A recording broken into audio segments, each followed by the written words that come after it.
미국의 여러 신학교에서 설교학을 가르치시면서 또 많은 목회자뿐만 아니라 미국 교회에 선한 영향력을 미치고 있는 브라이언 채플 목사님이라는 분이 계십니다.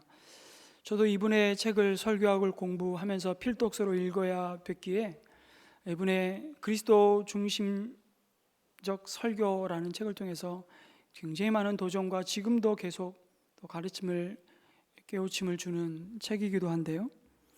이분이 그의 책에서 한 제약회사에서 품질관리 검사관으로 근무하면서 가족의 생계를 책임지고 있었던 한 여성 그리스도인의 사연을 소개합니다. 그녀는 사실 브라이언 채플 목사님의 동료 목회자였던 목회자의 아내였습니다. 사모님이셨죠. 그런데 이분이 직장에서 전혀 예상하지 못했던 아주 큰 시험의 위기에 직면했습니다. 제약회사이지 않습니까? 하루는 제품 생산 라인에서 제품이 오염되어 검사를 통과할 수 없는 일이 벌어졌습니다. 그녀가 그 사실을 상사에게 보고하자 그 상사는 그 제품을 재생산하는 비용이 얼마인지 계산하고 머리를 굴리기 시작했죠. 그런 다음에 소위 비용을 절감할 수 있는 결정을 내렸습니다. 그 제품을 그대로 출하하기로 한 것이었죠. 그 제품이 오염되었음에도 검사 완료에 사인하라는 지시를 내렸던 것입니다. 당연히 그리스도의 양심상 그녀는 거절했습니다.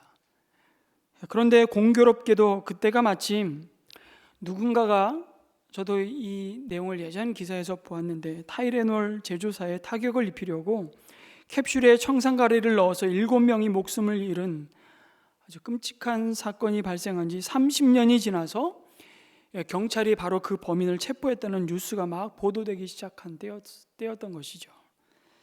많은 사람들에게는 잊혀진 사건이었을지 모르지만 사모님과 목회자였던 남편, 이 부부에게는 자신의 일처럼 피부에 와닿는 일이었습니다.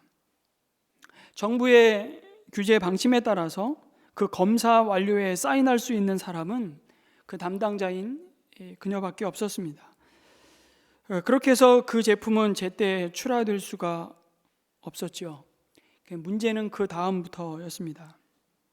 다음 날 회사 상사는 또다시 그녀를 찾아와서 회유하고 협박하기 시작했습니다. 그리고 주말 동안 생각해 볼 여유를 주겠다며 월요일에 출근해서 사인을 하지 않으면 해고하겠다고 엄포를 놓는 것이었습니다. 사실 그녀의 해고 문제는 단순한 일이 아니었습니다. 직장이 여기밖에 없나? 사실은 그 직장이 부부의 유일한 생계 수단이었고요. 남편의 남은 신학 교육과 사역의 미래가 걸린 문제였습니다. 그리고 그런 이력을 가지고 다른 직장을 구하는 건 또 다른 굉장히 많은 위험을 안는 것이죠. 이틀 동안 어떤 선택을 하느냐에 따라 수년 동안 그리고 기다렸던 졸업과 또 가족의 계획이 송두리째 숲으로 돌아갈 수 있는 상황이 벌어진 것입니다. 하나님의 돌보심과 능력과 그리고 지금까지 신실하게 채워주심에 대한 신학교에서 배웠던 모든 중요한 진리들을 내가 진심으로 믿는지 이 한 번의 결정으로 판가름 날 수도 있다는 마음이 이들 부부의 마음을 도전했습니다. 세상이 거짓을 강요하는 상황에서 그들은 자신의 믿음과 거룩을 외면하지 않고 과연 지킬 수 있었을까요? 제약회사 검시관이었던 그 사모님은 끝내 오염된 제품의 안정성을 인정하는 그 서류에 사인하기를 거부했고 결국 해고되었습니다.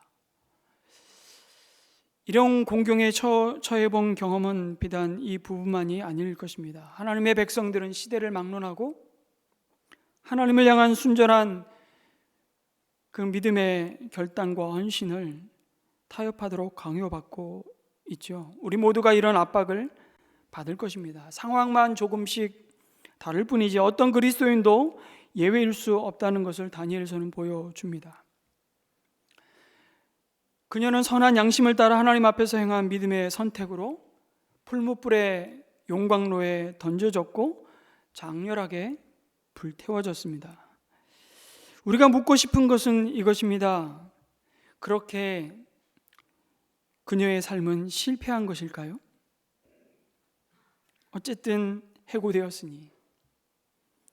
오늘 다니엘의 세 친구 사드락과 메삭과 아벳느고를 통해 하나님은 우리 영혼의 귀에 확성기를 갖다 대시며 아니야, 실패한 인생이 아니라고 외치고 있는 것입니다. 풀무불에 던져지는 것으로 끝나지 않는다고 말씀하십니다. 물론 거룩한 삶을 추구하는 것에 따르는 그 위험을 절대 과소평가하면 안 된다는 교훈 또한 우리가 받죠. 그러나 동시에 주님을 따르는 믿음의 순종이 아무런 고난이나 그에 따르는 슬픔이나 고통이 없는, 마치 우리가 모두 꿈꾸는 만사형통한 삶을 보장하는 식으로 과장해서도 안 된다는 또 교훈을 받습니다. 그렇게 하는 것은 오히려 하나님을 위해 믿음을 지키고 거룩한 삶을 위해 싸우다가 고통당하는 성도들을 오히려 외면하고, 아니 모욕하는 셈이 되고 말기 때문이죠. 그것은 세상에서 믿음을 지키려고 정말 고분분투하는 성도들을 오히려 고립시키고 무너뜨리는 데 일조하는 더 큰 슬픔이라고 말할 수 있습니다. 하나님이 부여하신 하늘의 시민권자로 그 거룩한 신분이 더럽혀지지 않도록 선택한 그 길에 대해서 오늘 우리가 마음속으로라도 이렇게 말하는 것을 우리는 굉장히 조심해야 될 겁니다. 아니 꼭 그렇게 유별나게 살아야 되냐고. 그냥 아니 눈 한 번 딱 감고 사인 한 번만 하면 되는 일을 왜 그렇게 긁어부스럼을 만들어 큰 문제로 만드냐고. 꼭 그게 지혜로운 처사냐고 혹시 말한다면, 여러분 그것은 어떤 면에서 하나님이 가장 슬퍼하는 모습이 될 것입니다. 우리는 오히려 주님의 나라와 의를 위해 고난받는 자들을 위해 함께 울어주고 함께 그 자리를 버티고 서 있어 주어야 할 동일한 거룩한 부르심 앞에, 책임 앞에 함께 서 있기 때문이죠. 오늘 우리는 생명이 끝났다고 인생의 모든 희망이 무너지는 이 고난의 풀무불 속에서 오히려 더 영광스럽게 피어나는 참된 믿음의 모습을 보게 됩니다. 바벨론 느부갓네살 왕은 두라 평지에 금 신상을 만들었습니다. 그리고 자신을 신으로 섬길 것을 요구하죠. 그 금 신상은 오늘날 수치로 환산하면 높이가 한 30여 미터 가까이 되는, 그리고 너비가 3미터에 달하는 금 신상이었습니다. 아마도 그것은 자신이 20여 년 전에 꿈에서 보았던 신상을 형상화한 것으로 보입니다. 다니엘서 2장에서 느부갓네살 왕이 꿈을 꾸지요. 그리고 신상을 봅니다. 그 신상이 무엇인지를 바벨론의 온 점성가들로부터 말하라고 요구할 때 다니엘이 그 꿈을 말하고 해석하죠. 그때 보았던 그 꿈에서 보았던 신상을 그런 금으로 세웠던 것이 아닐까. 차이가 있다면 꿈에서 본 신상은 머리는 금으로 만들어졌지만 그 아래 부분은 쇠와 진흙과 노쇠와 은과 같은 여러 재료로 만들어졌고 갑자기 나타난 뜨인 돌에 의해서 파괴되고 겨와 같이 바람에 날려 흔적도 없이 사라졌습니다. 그리고 그 뜨인 돌이 태산을 이루는 광경이죠. 그 의미는 다른 것이 아니었습니다. 바벨론 왕국뿐만 아니라 그 바벨론 왕국을 이어 세워질 모든 제국이 여러 나라로 갈라지고 마침내 무너질 것이라는 의미였습니다. 이것이 느부갓네살 왕에게 다니엘이 해석해 주었던 내용입니다. 이것이 다니엘서의 일관된 주제이기도 합니다. 이 세상은 끝이 있고 그 끝은 우리가 생각했던 것보다 훨씬 속히 온다는 사실. 세상 나라가 왕성한 것 같고 영원할 것 같고 악은 여전히 번성하는 것처럼 보이고 그 악의 끝이 보이지 않지만 반드시 끝이 온다는 사실입니다. 그리고 그 끝은 하나님의 승리요 하나님의 영원한 나라가 세워지는 날임을 잊지 말라고 기억하라고 말씀하십니다. 그 끝을 주목하는 자들에게 다니엘을 통해 하나님은 묻는 것이에요. 뭐라고요?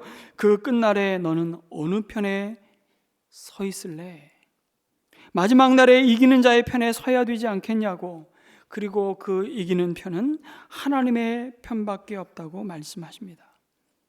다니엘이 느부갓네살 왕의 꿈을 해몽하며 금으로 만든 머리 부분은 바로 느부갓네살 왕을 상징한다고 해몽을 하죠. 그것이 그나마 느부갓네살 왕에게는 큰 위안이었을 겁니다. 그래서였던가요? 그 꿈을 밝히고 해석까지 한 다니엘 앞에 대제국의 왕이 엎드려 절을 했다고 말씀합니다. 그리고 다니엘을 높여서 바벨론의 통치자 모든 지혜자의 어른으로 삼았습니다. 그리고 다니엘이 그 왕에게 요구하죠. 사드락과 메삭과 아벳느고 그 세 친구를 각 지방을 다스리는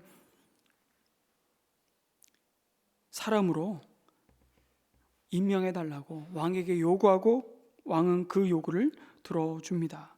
그런데 세월이 20여 년이 지난 뒤에 오늘 바벨론 두라 평지에 거대한 금신상을 세우는 느부갓네살 왕을 마주하는 것입니다.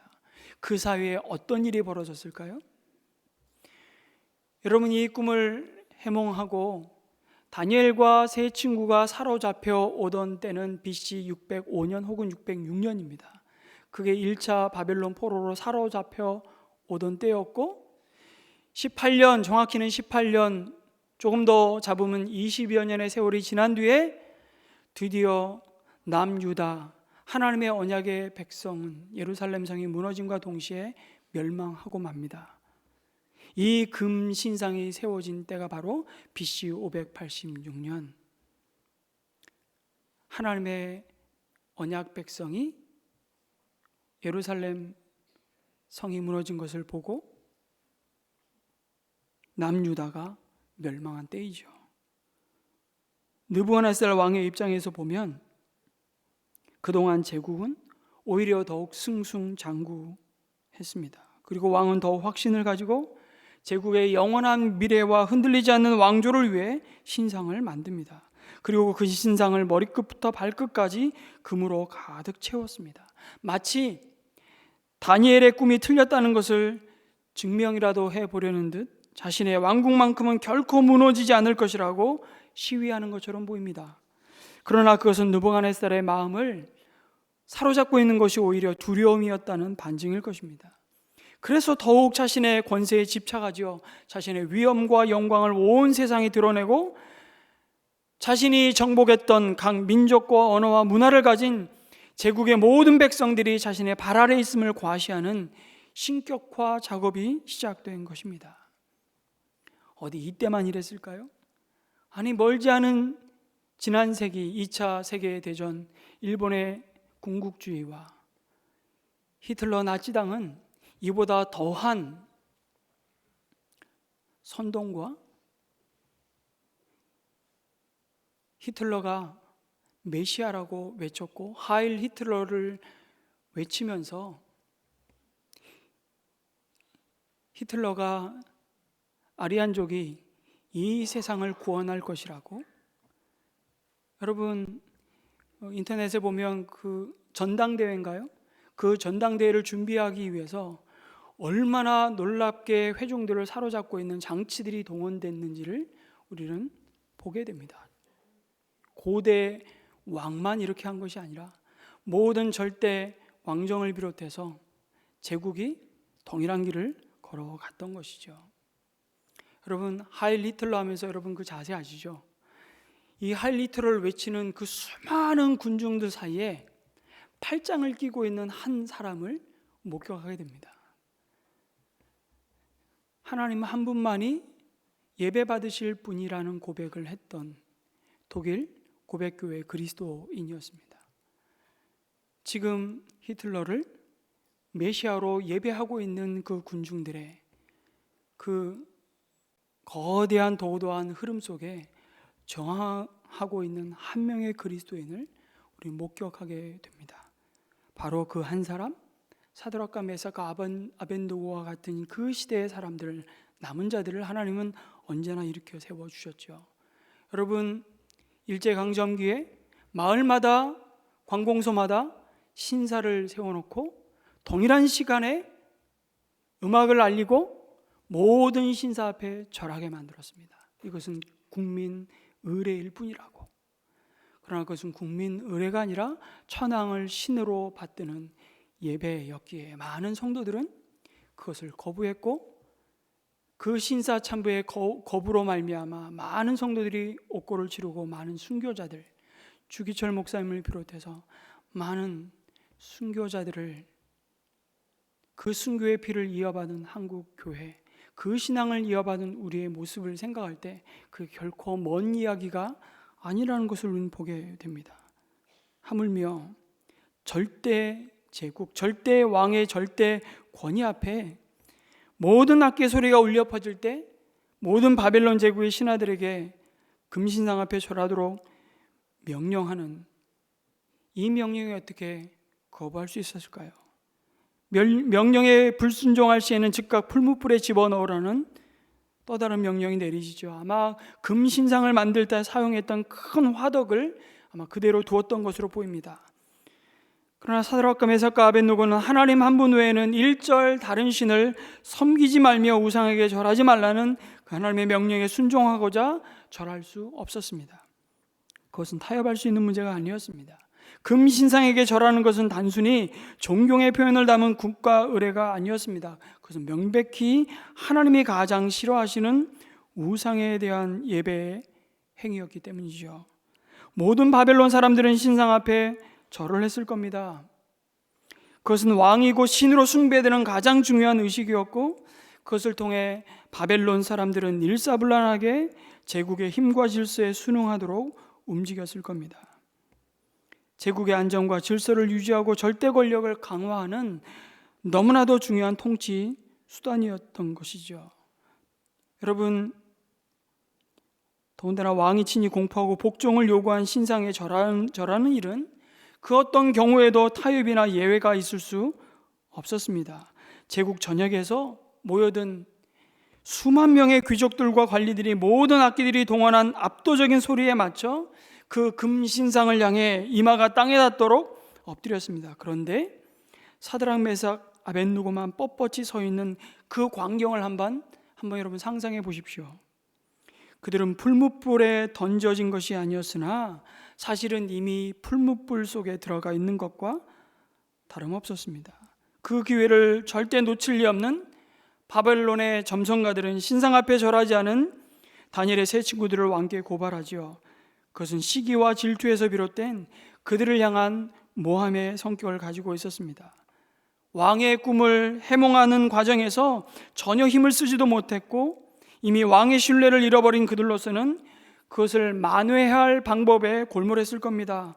바벨론 입장에서 보면 유대라는 지역은 변방 중에 변방이라고 할 수 있는데, 거기에서 사로잡혀온 풋내기들에게 자신들이 한방 된통 당했다는 생각을 했을 겁니다. 그러니 얼마나 이를 갈고 있었겠습니까? 그러던 차에 절호의 기회를 잡은 것이죠. 감히 다니엘을 건드릴 수는 없었던 모양으로 보이고요. 그래서 결국 그 옆에 있던 그의 세 친구들을 우선 타겟으로 삼아서 그들을 제거하려고 시도한 것으로 보입니다. 그런데 다니엘의 세 친구는 여러분 처음부터 순교를 각오하고 그들의 믿음을 과시할 의도가 전혀 없었습니다. 권력과 맞서겠다고 작심하지도 않았습니다. 그들은 자신들이 맡은 부여된 제국의 일에 충실한 관리들로서 그 제국을 예배하지 않으면서도 제국을 양심적으로 섬겼죠. 그러나 전혀 예상하지 못한 삶의 위기가 찾아온 것입니다. 갑자기 절대 권력자인 왕과의 갈등에 휩싸이고 왕 앞에 끌려와 순식간에 그들을 불태워버릴 맹렬한 풀무불을 맞닥뜨리게 되었습니다. 여러분, 다니엘의 세 친구들이 직면한 문제는 말씀드린 대로 사실 모든 시대에 걸쳐 낯선 땅과 같은 이 세상을 행과 나그네로 살아가는 모든 그리스도인들이 마주하는 현실입니다. 이러한 믿음의 시험이 나에게는 닥치지 않을 것이라고 생각한다면 오산입니다. 어느 날 느닷없이 하나님의 백성의 삶을 뒤흔듭니다.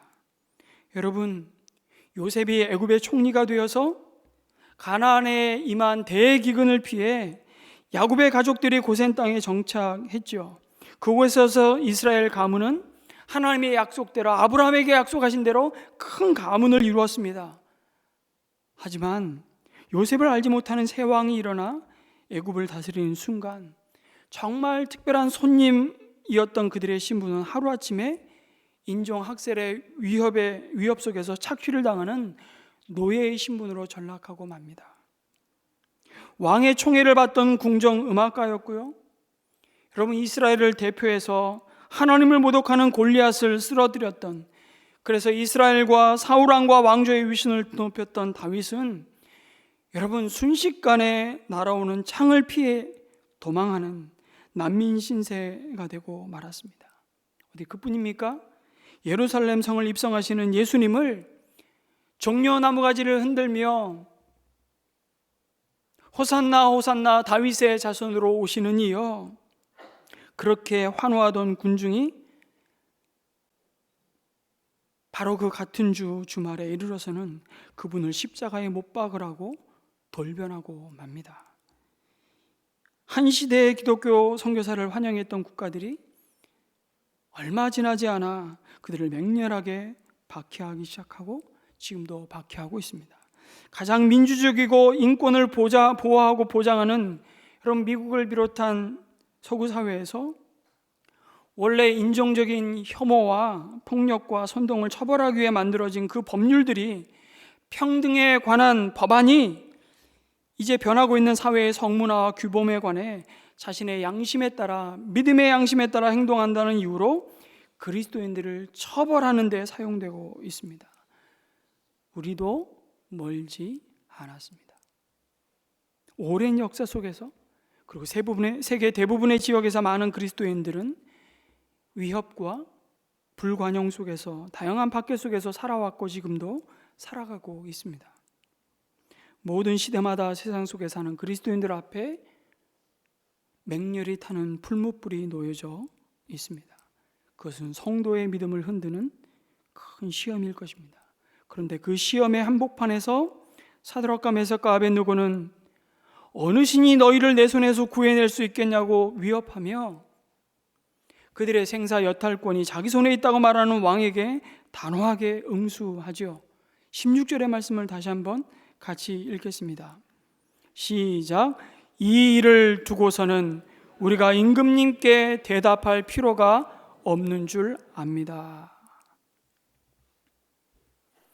여러분, 우리가 너무 건방지고 무례한 태도를 보면 이런 말 하지 않습니까? 지금 죽으려고 환장을 했구나. 모든 신하들이 지켜보는 자리에서 이 말은 마치 왕의 권위를 짓밟는 말로 들렸을 겁니다. 다니엘의 세 친구의 대답은 금신상에게 절하는 것은 더 이상 논할 가치가 없다는 것이죠. 더 이상 우리를 설득할 필요가 없다는 겁니다. 고민하고 기도해 볼 필요까지도 없다는 것이죠. 이런 점에서 많은 그리스도인들이 기도해 보겠다는 말을 참 너무 자기중심적으로 사용하는 것을 우리는 경험합니다. 대개 하기 싫다는 말을 완곡어법으로 표현할 때 기도해 보겠다는 표현을 씁니다. 금신상에게 절할 것인가 말 것인가는 새 친구들에게는 기도해 보고 판단해 볼 문제가 아니었습니다. 너무나 명백한 하나님의 뜻이었죠. 물론 우리가 인생의 위기 앞에서 기도하고 또 생각하면서 신중하게 결정해야 할 일들이 분명히 많이 있을 겁니다. 그러나 어떤 것은 기도해보고 고민해볼 필요도 없는 게 있죠. 그것은 이미 하나님께서 말씀으로 분명히 보여주신 것들입니다.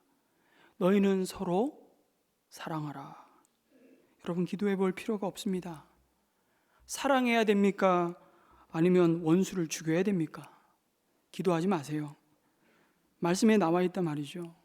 우상 숭배가 바로 그런 것이었습니다. 출애굽기 20장 4절에서 5절, 주님의 언약의 백성이 이 땅을 살아가는 삶에 모습이 무엇인지를 하나님과 내 옆에 두신 이웃과의 관계 속에서 가르쳐 주신 십계명을 말씀하시며 오늘도 동일하게 구약의 언약의 백성에게 뿐만 아니라 오늘 우리에게도 동일하게 주시는 하나님의 변함없는 명령이죠. 출애굽기 20장 4절 5절 말씀 같이 한번 읽겠습니다. 시작. 너희는 너희가 섬기려고 위로 하늘에 있는 것이나 아래로 땅에 있는 것이나 땅 아래 물속에 있는 어떤 것이든지 그 모양을 본떠서 우상을 만들지 못한다.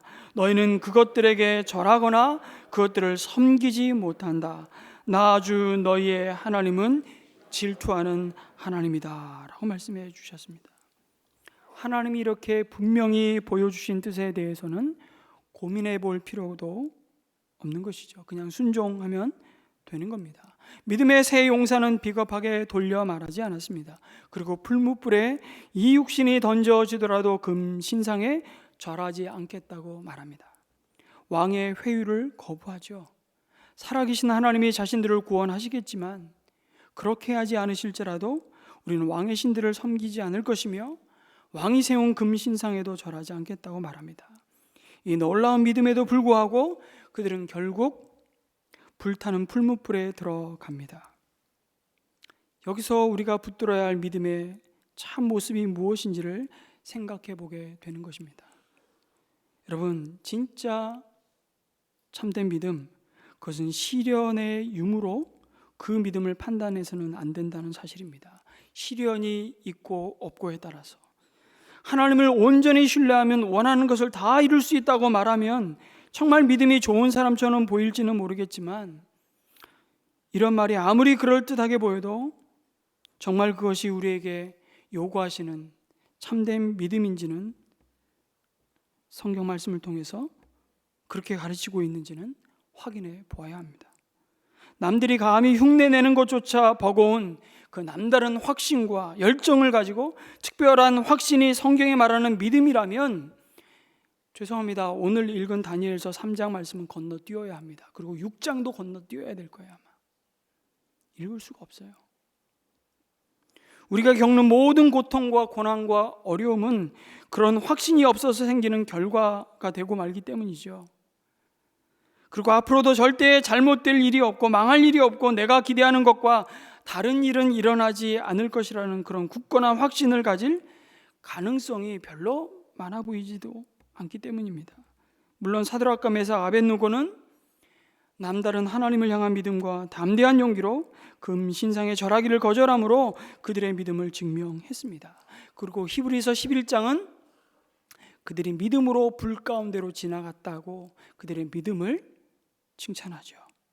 그러나 그들은 하나님의 계명을 순종하다가 맹렬히 타오르는 용광로에 타 죽을 신세가 되었을 때 어떤 기적이 우리를 기다리고 있는지 알지도 못했고 아는 체 하지도 않았습니다. 어떤 형편에 처할지 혹은 하나님이 어떻게 해주실지 마치 다 보장받은 것처럼 행동하지 않았습니다.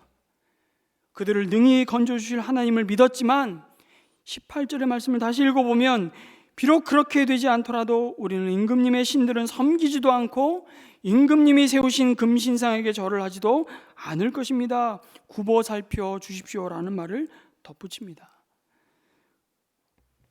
우리의 딜레마가 이겁니다. 우리는 마치 너무나도 중요한 결승전 경기 결말을 다 알고 마치 결말을 알고 재방송을 보는 것처럼 이 다니엘서를 보기 때문에 이 무게감을 우리는 너무 느낄 수가 없다는 거예요. 마치 연인이라는 드라마의 마지막 결론을 너무 궁금해하다가 그 결말을 보고 그리고 그 드라마를 다시 볼 때 그 충격을 우리는 다 마음에 그 아픔을 다 담을 수 없는 것처럼 우리는 항상 다니엘서에서 확인하는 이 해피엔딩을 보면서 이런 생각을 할 수 있습니다. 아, 그렇지.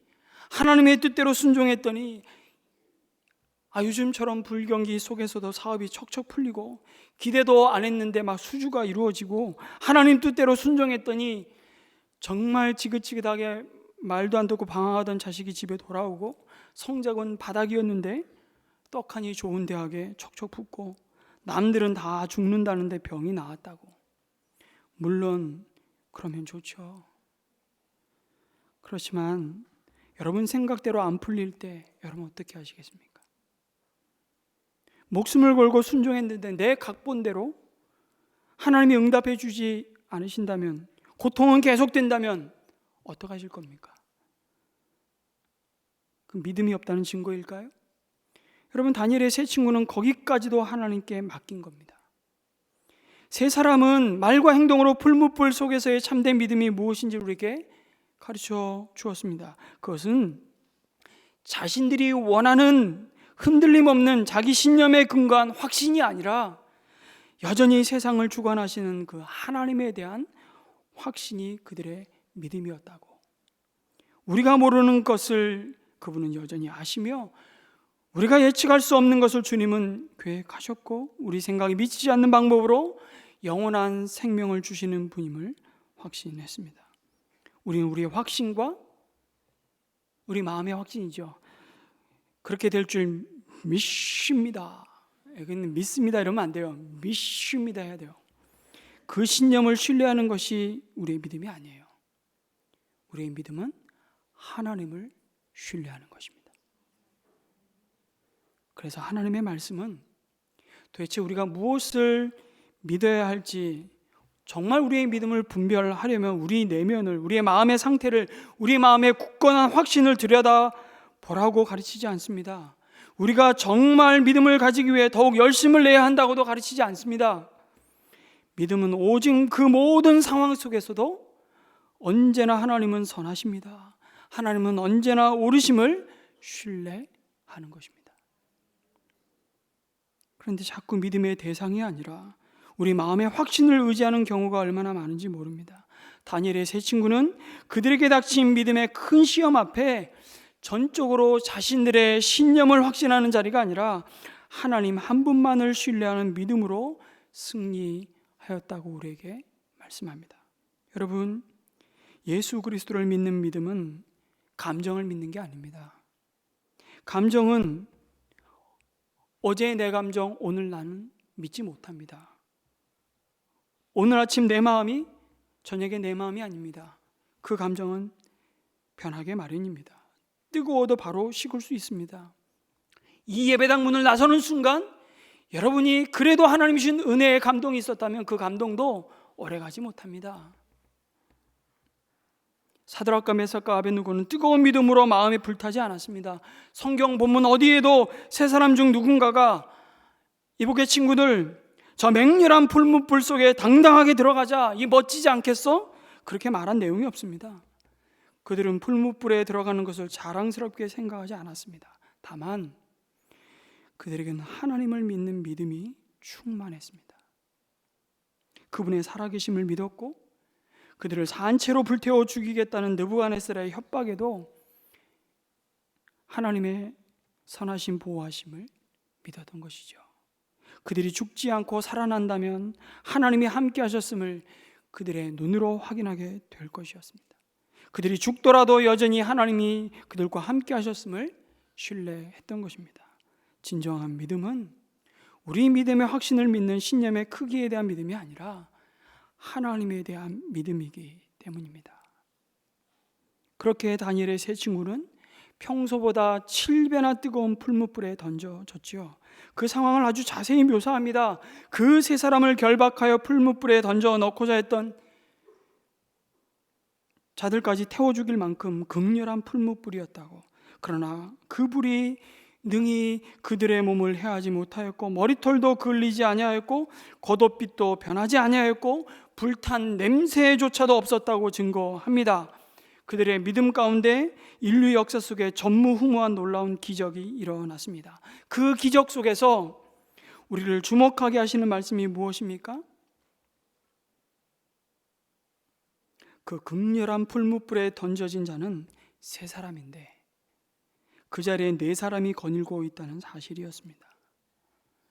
그 네 사람이 그 용광로 속에서 들어가는 순간 녹아지지 않고 그 용광로 풀무불 속을 거닐었다고 말씀하는데, 이 말씀을 묵상하다가 시원하게 찜질하고 있었나? 제가 가끔씩 제 아내가 너무 좋아해서 그 숯가마, 진짜 숯가마 꺼낸 다음에 며칠 식힌 다음에 들어가는 숯가마 있잖아요. 그 온도별로 다르거든요. 제가 제일 뜨거운 숯가마를 들어가자마자 여기가 풀무불이구나 그 생각을 했던 기억이 있거든요. 도대체 여기를 왜 들어가는 거야?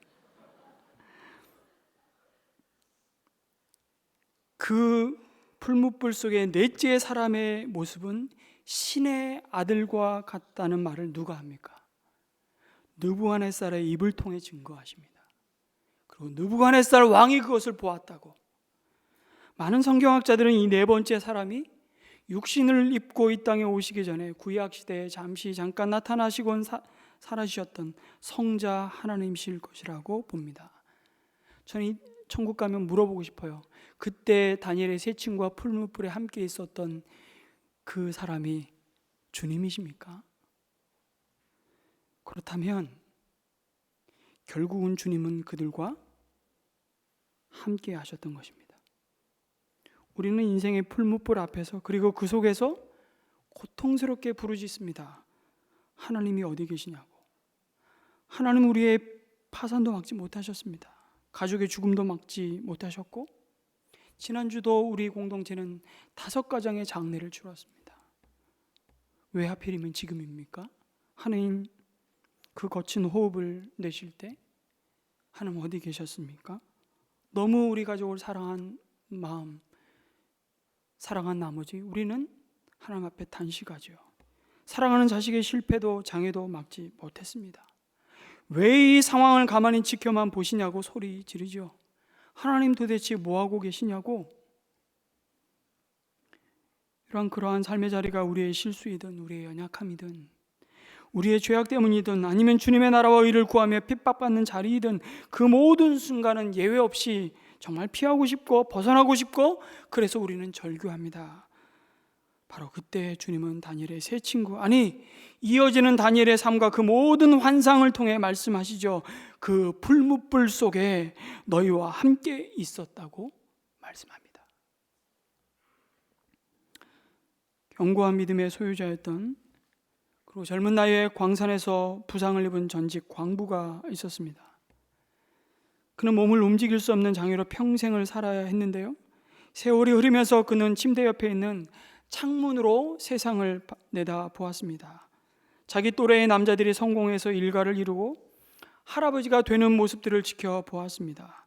그 모든 것을 지켜보았지만 한때 함께 땀 흘리고 일했던 사람들이 누리는 그 보상과 기쁨은 그에게 남의 이야기일 뿐이었습니다. 그렇게 창밖을 바라보면서 그의 육신은 점점 시들어갔고 집안은 기울고 그의 생명도 쇠약해졌습니다. 그렇게 침대에 누운 채 백발이 성성한 노인이 되었을 때 어느 날 한 젊은이가 그를 방문했습니다. 듣자니 소문에 할아버지께서 하나님을 믿고 하나님이 할아버지를 사랑하신다고 주장하신다는데 어떻게 이런 형편에서 그런 생각을 할 수 있으세요? 하나님의 사랑을 의심해 본 적이 한 번도 없으셨나요? 그 노인은 잠시 주저하더니 미소를 지으면서 이렇게 대답합니다. 맞아, 사실이야. 때로 사탄이 낡아 무너질 것 같은 집으로 찾아오곤 하지.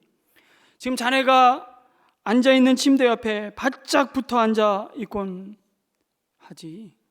그리고 창문 밖으로 한때 나와 일했던 사람들을 보라고 그 사탄은 손짓을 하지. 여전히 건강하고 활동적인 그들을 가리키며 사탄은 이래도 예수님이 너를 사랑하냐고 물어. 그리고는 길 건너편에 사는 내 친구들의 그 근사한 집을 가리키면서 어지럽고 지저분한 내 방안을 비웃듯이 둘러보면서 또 물어. 아직도 예수님이 너를 사랑한다고 생각하냐고. 그리고 마지막으로 사탄은 내가 갖지 못한 걸 모두 가진 친구의 그 손자들을 보게 하고 내 눈에 눈물이 고이기를 기다리지. 그리고는 귀에 대고 이 양반아, 이래도 예수님이 너를 사랑한다고 생각하냐? 그렇게 다시 물어.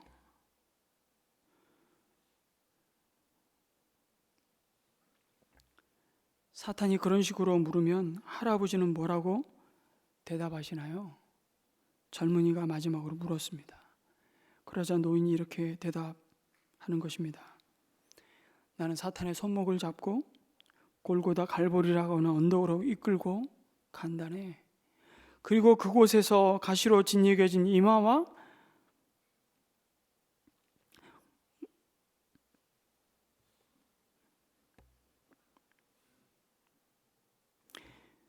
못 박힌 손과 발, 창에 상한 그분의 옆구리를 가리키면서 사탄에게 되묻지. 이래도 예수님이 나를 사랑하시지 않는 것 같냐라고 말하지. 십자가는 평생의 고통에도 불구하고 하나님을 의지하고 신뢰할 수 있는 가장 영광스러운 증거물이라고 고백하는 것입니다. 느부갓네살이 이겼다고 생각했는데 하나님이 그 불 속에 계셨습니다.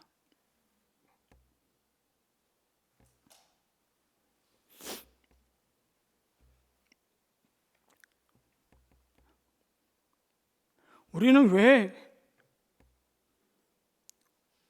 우리가 이 불 속에 들어오기 전에 오지 않으셨냐고 섭섭해하고 원망하겠지만 하나님은 인간의 몸을 입고 친히 불 속에 들어가셨습니다. 그리고 그 몸으로 인간을 감싸셨죠. 이것이 임마누엘의 은혜입니다. 그 아들을 통해 우리와 함께 하시려고 오셨고, 그리고 마침내 이 세상의 고난을 감당하시며 지옥불에서 영원히 우리를 구원하시려고 고난을 당하셨습니다. 이제 우리는 이 하나님을 신뢰하며 그분이 항상 우리의 최선을 염두에 두고 계심을 우리는 확신합니다. 전능하신 하나님이 예수 그리스도의 십자가를 통해 그 지극한 사랑을 보여주셨기 때문에 다 이해가 되지 않는다 해도 불뭇불 속에서의 그 믿음은 우리로 그 사랑 안에서 세상이 줄 수 없는 하나님만이 주시는 참된 쉼을 누리게 하십니다. 우리가 그분을 신뢰한다는 것은 그 아들을 통해 얼마나 우리를 사랑하시는지 십자가 위에서 이미 다 보여주셨기 때문입니다. 그리고 죽음을 이기시고 부활하심으로 승리하셨습니다. 이제 그리스도 안에서 우리 또한 죽어도 살겠고 무릇 살아서 주를 믿는 자는 영원히 죽지 않을 부활의 소망이 오늘도 풀무불 속에서 우리를 승리케 하심을 믿으시기 바랍니다. 살아도 주를 위해 살고 죽어도 주를 위해 죽나니 사나 죽으나 우리가 주의 것임을 믿습니다. 오염된 의약품에 대해 아무 이상이 없다는 사인을 하지 않았기 때문에 해고된 그 사모님은 어떻게 되었을까요? 나중에 그것 때문에 주문한 제품이 정시에 고객에게 전달되지 못했다는 클레임이 회사로 들어왔고 회사 경영진은 배달이 지연된 원인을 조사했습니다. 그 과정에서 이 검사관이 해고당할 위험을 무릅쓰고 오히려 회사의 명성을 지켜냈다는 사실을 알게 되었죠. 회사 측은 그 수고에 크게 감사해서 그녀를 복직시켰습니다. 그리고 월급을 대폭 인상해 주는 식으로 보상해 주었습니다.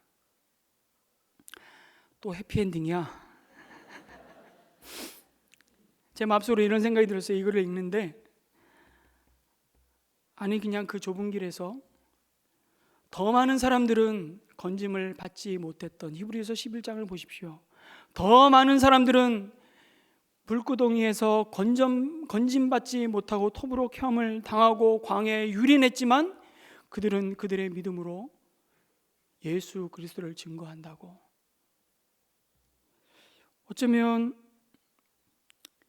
이 사모님과 목회자였던 이 부부에게 이 보상보다도 이들 부부가 받은 보상이 있다면 앞으로 그들의 목회 여정 가운데 직면하게 될 더 큰 풀무불, 그 시련 앞에 이제 그 풀무불 가운데 그 속에 우리와 함께 하셨습니다 라는 이 믿음의 큰 담력을 얻었다는 사실 아닐까요?